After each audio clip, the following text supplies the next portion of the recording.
Ay, ilalim lang. Okay lang yan. Pantulog lang naman. Yes. Sino to? Sino to? Sino to? Sino ka? Is this Bulbasaur? Sino ba ang favorite character ko? Sa ML? Saan ba?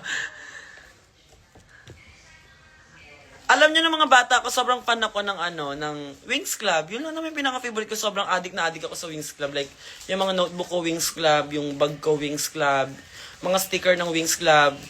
Tapos ngayon lumaki na ako, naging drag queen ako, naging favorite ko na bigla si Kuromi. Gusto ko lang naman ng color violet. Obsessed lang ako sa color violet. Tapos, niregaluhan niyo ako ng Kuromi na lagi na lang Kuromi. Hanggang sa tinanggap ko na lang sa sarili ko na favorite ko na si Kuromi. Hindi ko nga kilala si Kuromi at all.